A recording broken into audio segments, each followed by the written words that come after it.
Welcome to the Book Fair, Children's Literature for Grown-Ups. I'm your host, Anthony, and this week I am going to try a bit of a new format that'll hopefully help me release podcast episodes a little bit more frequently.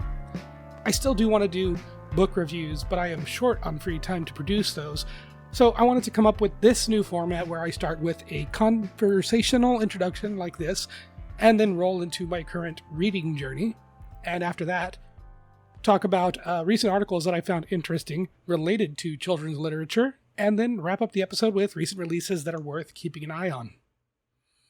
With this little brief introduction out of the way, let's roll into what I have been reading.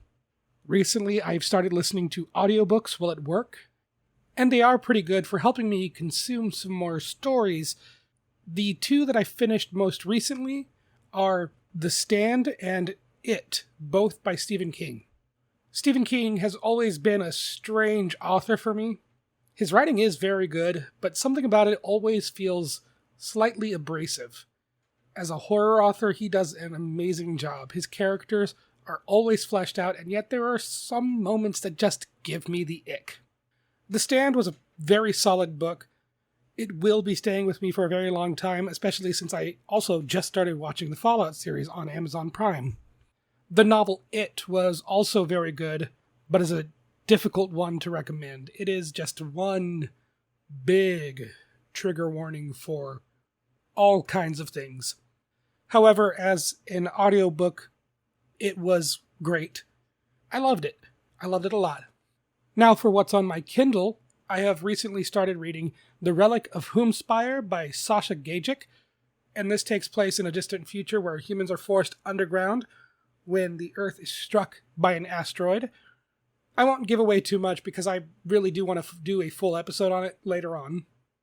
But it does coincide a lot with some of the themes of the Fallout show and The Stand that I have been all about lately.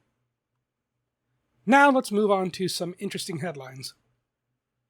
The first article I have here highlights an independent publishing company called Gloo Books, that is spelled Gloo Books.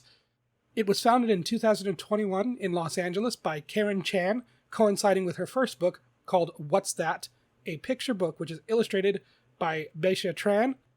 Chan formed Gloo Books to help bring authors, illustrators, and storytellers together, similar to the way that glue binds a book. Gloo Books is a direct-to-consumer company. You can purchase their books on their website, gluebooks.com, which uses a third-party warehouse to distribute books from Northern California. Gloo Books has a goal to release 6 picture books a year. Next headline comes from a couple of weeks ago. Now, there is an elephant in the room as regards to recent events. I'd like to start off by saying, of course, the Book Fair, Children's Literature for Grown-Ups, condemns the actions of Hamas. That goes without saying. However, for decades, there has been an ongoing conflict between Israel and Gaza. It goes further back than the attacks in October. The next headline I have is tangentially related to this. Amra Sebek El Reyesh on storytelling and our resilience to hate. I will link the full article in the description of the podcast episode. However, the title of the op-ed buries the lead quite a bit. In this article, this op-ed, Sebek El Reyesh talks about her own experiences living through the Bosnian genocide in 1992. It's a very powerful read, as it does reflect a lot of what is happening in Gaza right now. If you do wish to go and read the article, it doesn't pull any punches about what she lived through, so there is going to be some content warning there. Reyesh does talk a lot about how she was treated as a Muslim in the 90s during the Bosnian genocide. There is one particular passage that I will include right here, and that is, quote, "No genocide is ever the beginning of violence. Rather, it is the denouement of a story told over years, and even generations, in an effort to embed cultural violence in the form of hate and dehumanizing narratives, which are constructed to extinguish empathy in humans for the other, whoever that other may be, in a given time or geography. Nor is the violence only reflected in immediately quantifiable, horrific deaths and gruesome statistics. The narratives of hate themselves are the most enduring form of violence, because they can be taught across generations. Stopping the killing is almost always temporary, unless we find a way to stop dehumanizing one another. It is a very powerful, emotional read, and I will put it in the description again, linked right here in the podcast description on Spotify, or wherever you cast your pods. Now let's shift over to new releases for the week of April 15th, starting with one that highlights Asian American and Pacific Islanders Heritage Month, which is going to be kicking off on May 1st.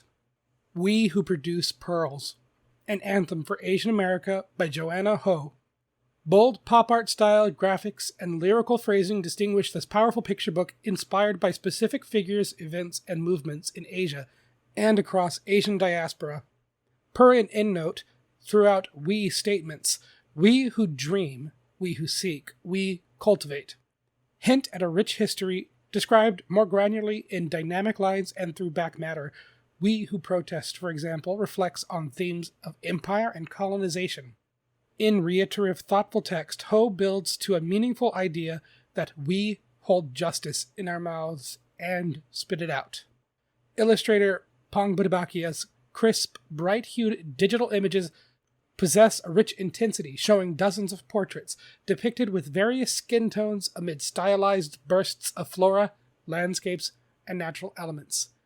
In-depth back matter, including guided questions, starting points, and creators' notes. This picture book is recommended for ages 4 to 8. The next release to highlight is Puzzled, a memoir of growing up with OCD by Pan Cook. This is a nonfiction graphic novel. Irish cartoonist Cook's debut graphic novel, Memoir, neatly articulates his childhood and teenage experience managing persistent anxious thoughts that he deems the puzzle, which he later learns is undiagnosed obsessive-compulsive disorder.